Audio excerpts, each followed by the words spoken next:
ఉద్యోగుల ఐక్యత అర్చక ఉద్యోగుల ఐక్యత దేవాలయ వ్యవస్థలో అర్చక ఉద్యోగుల పునాదులు తరతరాలుగా పరంపరగా దేవాలయ వ్యవస్థను నమ్ముకొని ఎన్నో రకాల పట్టాలు పొందినప్పటికీ కూడా పరంపరగా ఆ గౌరవాన్ని ఇస్తూ ఎన్నో అర్హతలు ఉన్నప్పటికీ కూడా అర్చకులు అనుకోండి, సిబ్బంది అనుకోండి, అన్ని రకాల అర్చక సిబ్బంది అందరూ కూడా దేవాలయంలో ఉన్న గౌరవంతో, భగవంతుని మీద గౌరవంతో దేవాలయాల్లో సేవ చేస్తున్నారు. ఇటువంటి దేవాలయాల్లో దేవాలయం నుంచి వస్తున్నటువంటి ఆదాయాన్ని తీసుకొని కేవలం దేవాదాయ శాఖ ఆఫీసులో పనిచేస్తున్నటువంటి సిబ్బంది అధికారులు మాత్రం 010 పద్ధతి ద్వారా వేతనాలు తీసుకుంటున్నారు. ఆ వేతనాల పర్సంటేజ్ గాను దేవాలయంలో వస్తున్నటువంటి ఆదాయం నుంచి 12% ఈఏఎఫ్ ఎండోమెంట్ అడ్మినిస్ట్రేషన్ ఫండ్ ద్వారా మళ్ళీ రికవర్ చేసుకుంటున్నారు. అర్చక ఉద్యోగులు మాత్రం శ్రమిస్తున్నారు. వాళ్ళు భక్తులకి భగవంతునికి అనుసంధానకర్తగా ఉండి భక్తులను సంతృప్తిపరుస్తూ దేవాలయ అభివృద్ధికి వాళ్ళు పునాదులు వేస్తున్నారు. కానీ అర్చక ఉద్యోగులకు మాత్రం వేతనాల విషయంలో చాలా రకాల అన్యాయాలు జరుగుతున్నాయి. 2 దశాబ్దాల పోరాటంలో భాగంగా 2017లో అప్పటి తెలంగాణ రాష్ట్ర ప్రభుత్వం జీవో నెంబర్ 577 ప్రకారం 5625 మంది అర్చక ఉద్యోగులని రెగ్యులరైజ్ చేస్తూ 2015 పిఆర్సీతో కూడినటువంటి వేతనం ఇవ్వాలి అని చెప్పని నిర్ణయం తీసుకోవడం జరిగింది.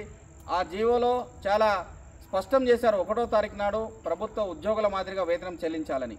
కానీ ఇప్పటి వరకు కొందరు దేవాదాయ శాఖ అధికారుల దుర్బుద్ధితో అర్చక ఉద్యోగులు అన్యాయమైపోతున్నారు.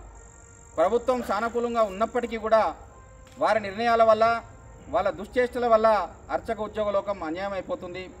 ఈ పరిస్థితి మారాలని తెలంగాణ రాష్ట్ర అర్చక ఉద్యోగుల తరపున మేము కోరుకుంటున్నాం. అట్లాగే 2017లో వచ్చినప్పటికీ కూడా జీవో ఈ రోజు వరకు కూడా ఏ నెల కూడా 1వ తారీఖు నాడు అర్చక ఉద్యోగులకు గ్రాంట్ నేడ్ పద్ధతి ద్వారా వస్తున్నటువంటి వేతనం రావట్లేదు. ఈ నెల జీతం ఏ నెల వస్తుందో ఎవరికి తెలియని పరిస్థితి. అర్చక ఉద్యోగులు చాలా ఇబ్బంది పడుతున్నారు. ఇది కావాలని దేవాదాయ శాఖలో ఎవరైతే వేతన విధానం చూస్తున్నటువంటి అధికారి, ఓ డిప్యూటీ కమిషనర్ క్యాడర్లో ఉన్నటువంటి అధికారి, ఆయన దుర్మార్గం వల్ల, ఆయన నిర్లక్ష్యపూరితమైన వ్యవహారం వల్ల అర్చక ఉద్యోగులు ప్రతి నెల వేతనాల కోసం రోడ్డెక్కాల్సిన పరిస్థితి అవుతుంది. అధికారుల చుట్టూ, ఆఫీసుల చుట్టూ తిరగాల్సి వస్తుంది. ఫైనాన్స్ డిపార్ట్మెంట్ వాళ్ళు చాలా క్లియర్గా చెప్తున్నారు, మీ దేవాదాయ శాఖ అధికారులు వేతనం చేస్తున్నటువంటి గ్రాంట్ నేడ్ సెక్షన్ చూస్తున్నటువంటి అధికారులకి చాలాసార్లు చెప్పి ఉన్నాము, కానీ వారి విధానం మారట్లేదు. ప్రతి నెల 25వ తారీఖు లోపు రాష్ట్రంలోని అన్ని ప్రభుత్వ శాఖల నుంచి వేతనాలకు సంబంధించిన బిల్లులు ఫైనాన్స్ డిపార్ట్మెంట్కి చేరుతాయి. కానీ ఏ నెల కూడా వీళ్ళు 25వ తారీఖు లోపు దేవాదాయ శాఖకు సంబంధించిన అర్చక ఉద్యోగుల గ్రాంట్ నేడ్ పద్ధతికి సంబంధించిన వేతనాలు బిల్లులు చేయకపోవడం, పూర్తి నిర్లక్ష్యంగా వాళ్ళు వ్యవహరించడం వల్ల ఈ సమస్య దాపురించింది. అధికారులు ఇప్పటికైనా పద్ధతి మార్చుకోకపోతే మాత్రం మీ భర్తం పట్టడం ఖాయమని చెప్పి ఈ సందర్భంగా మేము తెలియజేస్తున్నాం. అట్లాగే దశాబ్దాల పైగా చాలామంది అర్చక ఉద్యోగులు ఇప్పటికీ కూడా చాలని వేతనాలతో 1500, 2000, 2500 చొప్పున పనిచేస్తున్నారు. కాబట్టి 3 సంవత్సరాల సర్వీస్ పూర్తి చేసుకున్న అర్చక ఉద్యోగులందరికీ కూడా ప్రభుత్వ ఉద్యోగులు గుర్తించి వారికి ఆదాయాన్ని సరియైన వేతనం ఇవ్వాలని చెప్పి ప్రభుత్వాన్ని కోరుతున్నాము. రాష్ట్ర ప్రభుత్వము, గౌరవ ముఖ్యమంత్రి గారు, తెలంగాణ దేవాదాయ శాఖ మంత్రి వారు శ్రీమతి కొండా సురేఖ గారు ఈ విషయంలో చాలా సానుకూలంగా ఉన్నారు.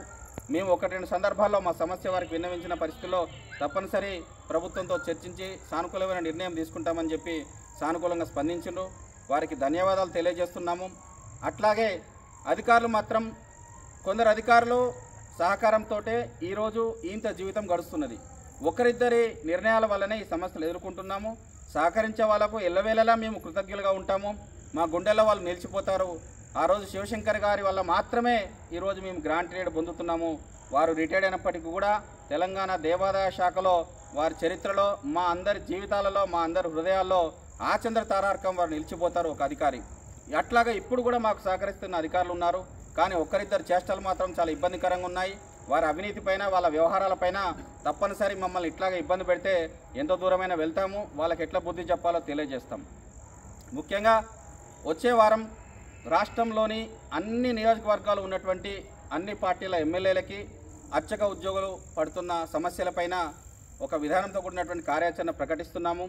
ప్రతి ఒక్కరికి అర్చక ఉద్యోగులకం అనుభవిస్తున్న సమస్యలు, పరిస్థితులు, వాస్తవాలు తెలియాలనే ఉద్దేశంతో ఈ కార్యక్రమానికి శ్రీకారం చుడుతున్నాము. అర్చక ఉద్యోగులందరికీ కూడా 010 పద్ధతి ద్వారా మాత్రమే వేతనాలు కావాలి. ఒకే శాఖ ఒకే వేతన విధానమే ఈ సమస్యలన్నిటికీ కూడా పరిష్కారం లభిస్తుంది. కాబట్టి అర్చక ఉద్యోగులందరికీ, దేవాదాయ శాఖలో పనిచేస్తున్న అర్చక ఉద్యోగులందరికీ 010 పద్ధతి ద్వారా మాత్రమే వేతనాలు కావాలి. దానికోసం ప్రభుత్వం సానుకూలంగా ఉన్నది.